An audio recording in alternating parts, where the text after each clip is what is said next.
ডানা মেলে বুক পেতে গুলি বরণ করার জন্য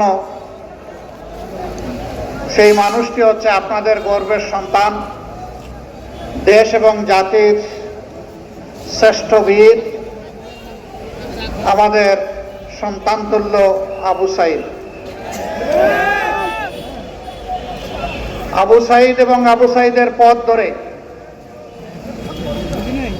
যারা জীবন বাজি রেখে ফ্যাসিবাদকে বাংলাদেশ থেকে বিদায় করার জন্য বাংলাদেশের প্রত্যেকটি ঘর থেকে যারা বের হয়ে এসেছিল, তারা সেদিন শহীদ হওয়ার নিয়ত করে এই ঘর থেকে বের হয়ে এসেছিল।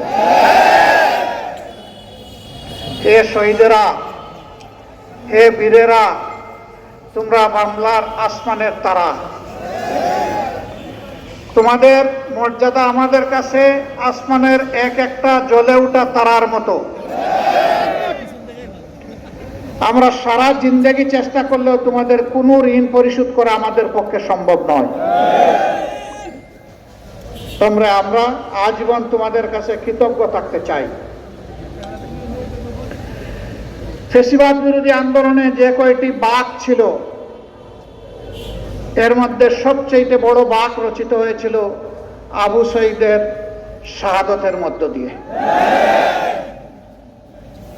একমাত্র বীর আমার জানা মতো দুনিয়ায় তার জাতিকে ফ্যাসিবাদের হাত থেকে মুক্ত করার জন্য ডানা মেলে দিয়েছিল, চিৎকার করে বলেছিল, বুকের ভিতরে তুমুল ঝড়, বুক পেতেছি গুলি কর।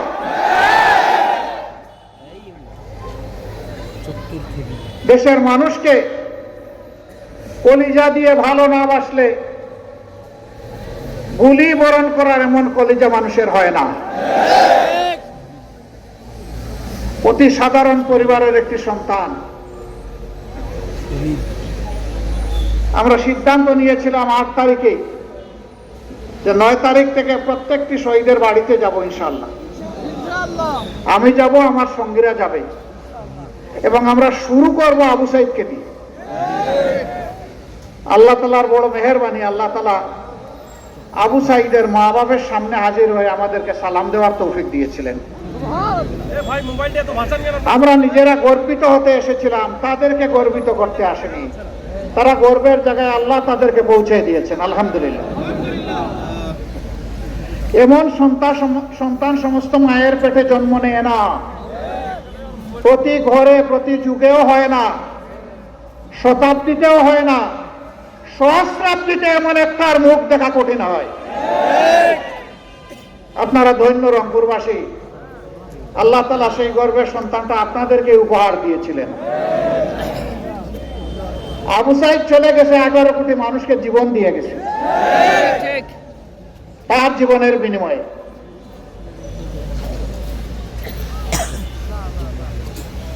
উত্তরার রাস্তায় 7-8 বছরের একটা ছেলে 3 তারিখ, আগস্টের 3 তারিখ পুলিশের দিকে হাতে একটা ইটের টুকরা নিয়ে তেড়ে যাচ্ছে। যুবকরা তাকে জিজ্ঞেস করছে, এই ছেলে তুমি কি করছো? সে বলে, আমি কি করছি মানে? মুহুর্মুহু গুলি হচ্ছে, তুমি এই ছোট বাচ্চা এখানে আসছো কেন? কই যে আমি আন্দোলন করতে আসছি। কেন তুমি আন্দোলন করবে? কই যে ওরা আমার ভাইকে ফোন করেছে। আরে ভাই, ক্যামেরা সামনে দেখতে পাচ্ছি না, হাতে ভাই। কে তোমার ভাইকে? ক্যামেরায় তো দেখতেছি। বলে যে আবু সাঈদ আমার ভাই। তোমার বাড়ি কি রংপুর? কই না, আমার বাড়ি ঢাকা। দেখা যাইতেছে না, হাতে পাইতেছি না। তাহলে আবু সাঈদ তোমার ভাই হয় কিভাবে? এইখানে দেখতেছি। বলে যে জাতির জন্য লড়াই করে জীবন দিয়েছে, সে আমার ভাই হবে না তো অন্য কেউ হবে? যুবকরা বলতেছে, বাবা তুমি সার্থক, তুমি চলে যাও, আন্দোলন আমরা করব। হাতে ছাড় দিয়ে বলতেছে, ছাড়েন মিয়া, আপনার আন্দোলন আপনি করেন, আমার আন্দোলন আমাকে করতে দিন। এই স্পিরিট সে পেয়েছে আবু সাঈদের রক্ত থেকে। আমি আবারও বলি, হ্যাঁ আবু সাঈদ, তোমার ঋণ এই জাতির পক্ষে পরিশোধ করা সম্ভব নয়। যেটা পাওয়া যাবে অ্যাভেলেবল নিতে পাওয়া যাবে রাখেনি আমাদের যে দেড় দুই হাজার দেখার ক্যামেরার মাধ্যমে দেখতেছি সন্তানকে ভাই হত্যা করা আপনারা হয়েছে, পিছনে গেলে ভালো দেখতে পাচ্ছেন আমরা তাদের সকলের কাছে ঋণী। তো আগে এসেছি মহান রবের দরবারে দোয়া করি আল্লাহ তাআলা তাদেরকে শহীদ হিসাবে কবুল করুন। আমিন অনেক শহীদের পরিবার জানেও না তার সন্তান, তার ভাই, তার স্বামী, তার পিতার লাশটা কোথায় আছে। তিনি আন্দোলনে বের হয়েছেন, পরিবারকে বলে যে আমি যাচ্ছি, আর ফিরে যাননি। 6টা মাস হয়ে গেল। বিভিন্ন এলাকায় যাই, ওই মানুষগুলো এসে বলে যারা শহীদ হয়েছে, কবর দেওয়া হয়েছে, তাদের পরিবার তো অন্তত এতটুকু সান্ত্বনা পাচ্ছে যে আমার আপনজন এখানে ঘুমায় আছে। কিন্তু আমাদের কাছে কোনো জবাব নাই যে আমার সন্তান কোথায় আছে। শিশুরা বলে আমার বাবা কোথায় আছে, যুবতী বোনটি বলে আমার স্বামীটি কোথায় আছে, তার ভাই বোনেরা জিজ্ঞেস করে আমার ভাই কোথায় আছে। আমরা তার কোনো জবাব দিতে পারি না। কিভাবে দিব বলুন?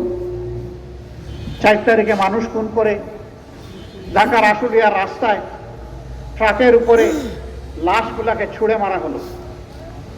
ট্রাকের উপরে লাশের স্তূপ হয়ে গেল, পেট্রোল ছিটিয়ে আগুন ধরে ছাই বানাই ফেলা হলো। তাদের লাশ কে কোথায় পাবে? একই দিনে রামপুরায় সারাদিন ইন্টারনেট বন্ধ করে খুন হওয়া মানুষগুলোকে গুম করে ফেলা হয়েছে। তাদের লাশ আমরা কোথায় পাবো? হে রাব্বুল আলামিন, হে আল্লাহ, তুমি এদের পরিবারকে সান্ত্বনা দাও মাবুদ। সান্ত্বনা দেওয়ার কোনো ভাষা আমাদের কাছে নেই।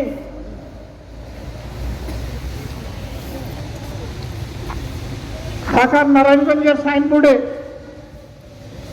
একজন যুবতী বোন তার কোলের বাচ্চা কুলে নিয়ে ওই দিনকার অবস্থা পর্যবেক্ষণ করছিলেন।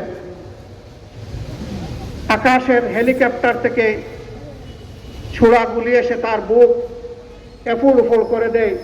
2 মাসের বাচ্চাটি তার বুক থেকে ধপাস করে পড়ে যায়।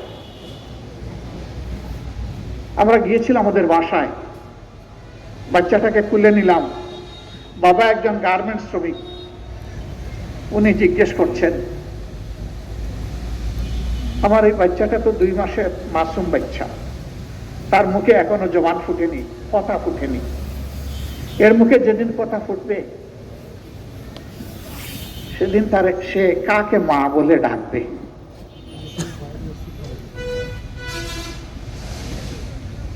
এখন আমার এই বাচ্চার মা কেউ?